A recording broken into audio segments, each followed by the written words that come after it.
are adopted. And he said that it has become customary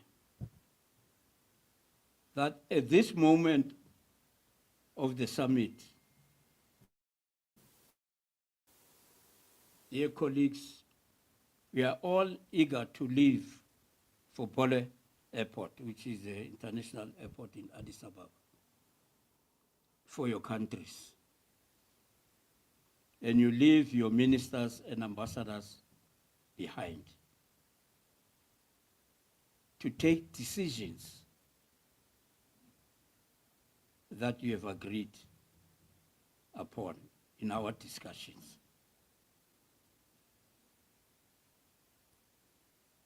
And you come back the following year, as you have just done, and you are asking the Commission where and when were these decisions they are referring to were taken. So that is our problem. We take decisions, forget about them.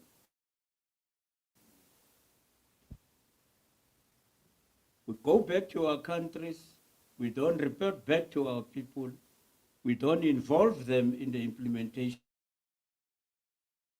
of those decisions, because those decisions are taken by us as a commitment to implement them in our own countries to make sure that our people feel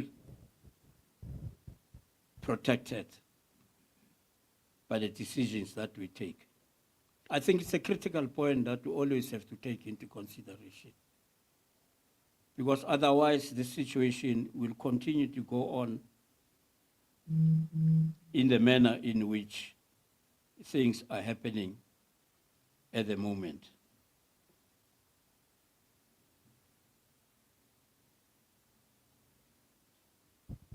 For the human carnage and the destruction of civilian infrastructure to stop, we must silence the guns.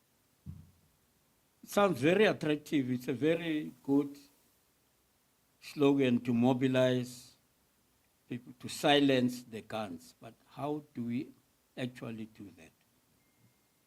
The more we talk about it, the more guns are blazing, the more the sophistication of the weaponry is acquired and used. Drones have become a common factor. It's no more the normal warfare that we are used to.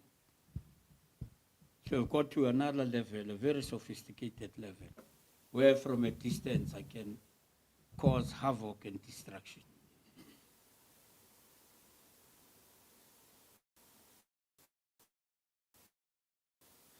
But for this to happen, this will entail a cessation of hostilities and all military and other support by external players.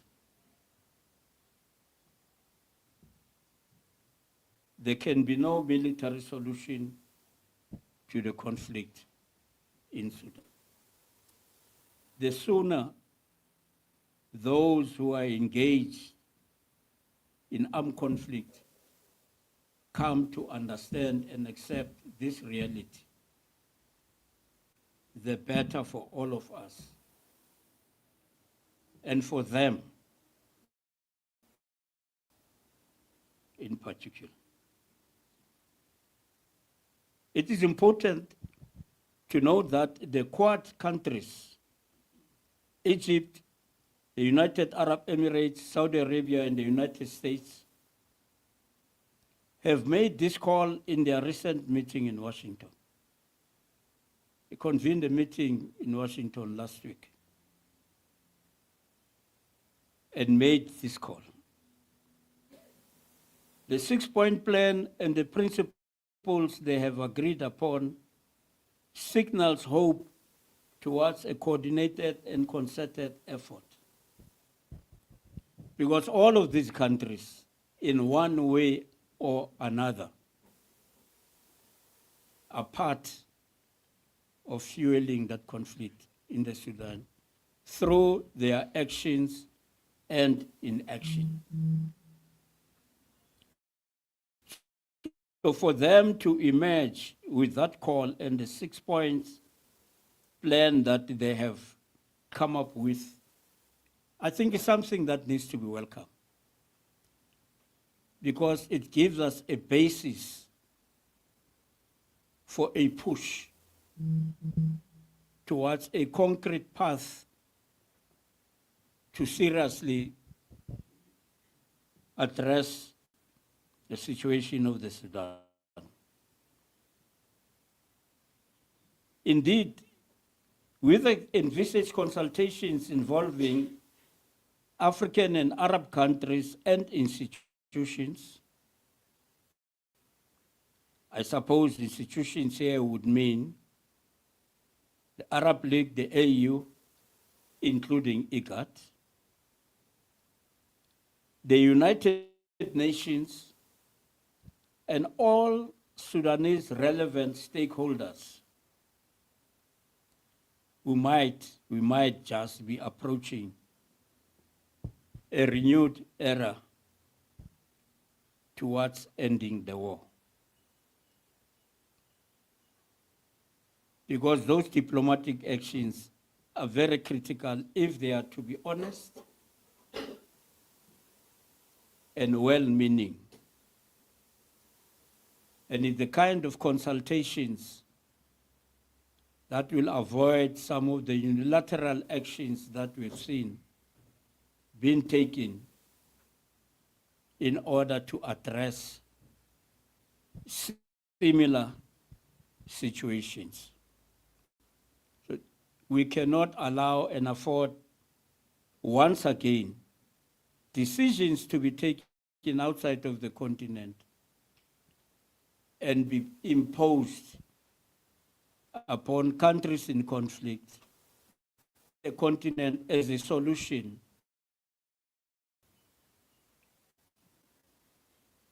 of take it or perish. The concept of peace through force has got no place in modern day conflict resolution. It spells a disaster. And for these countries to have taken this path, we feel encouraged that something, just something, might happen.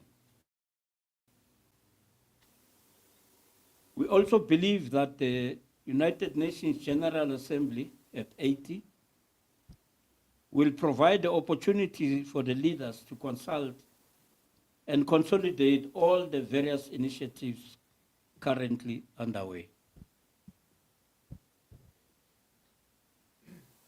It has become a feature of the General Assembly from time to time for countries that have got a common interest in a particular situation, conflict situation, to meet and discuss and engage in order to find a path towards the solution of that conflict and to strengthen the United Nations in ensuring that decisions that are taken are implemented.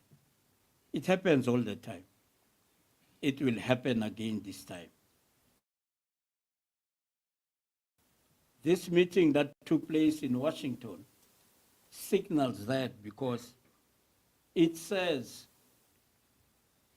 starting in September, means this month, so it means something is going to happen in New York. We need to pay attention to what is happening there and what will come out of it, because it might just seal our fate.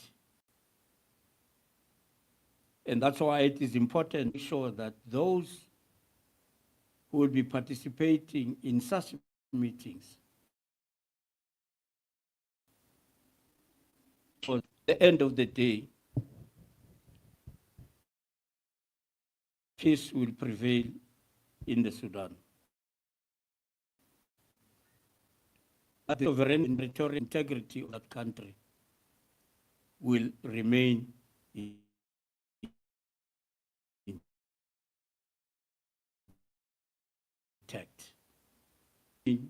intact.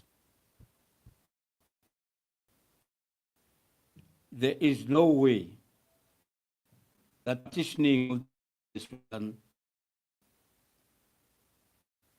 in any form of peace and stability to that country. A formula must be found to make sure that Sudan is governed through the will and by the will of the people.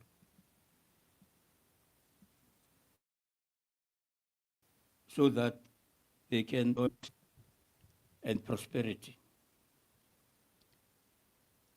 We employ you present here in this country, now talking to the Sudanese,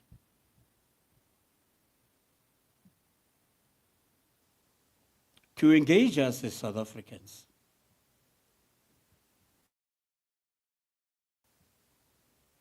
And mobilize us to support all efforts that will lead to peace and prosperity to the people of Sudan.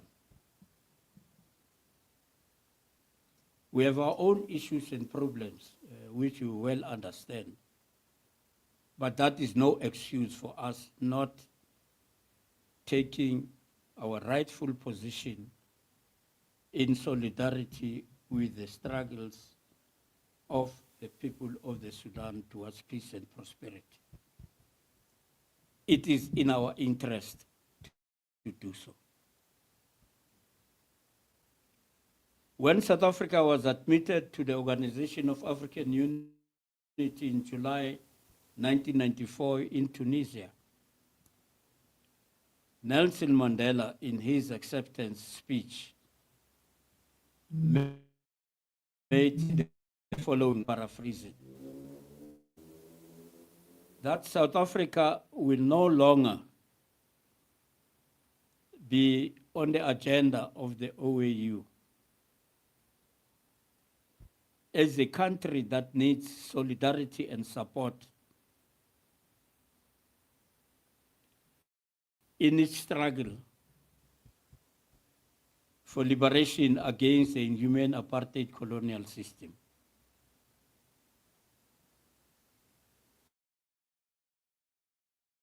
But that will contribute to making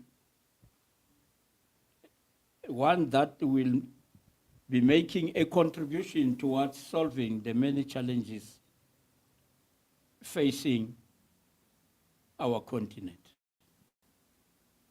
That's the commitment that Nelson Mandela made. And that commitment, I must say, was and continues to be carried out.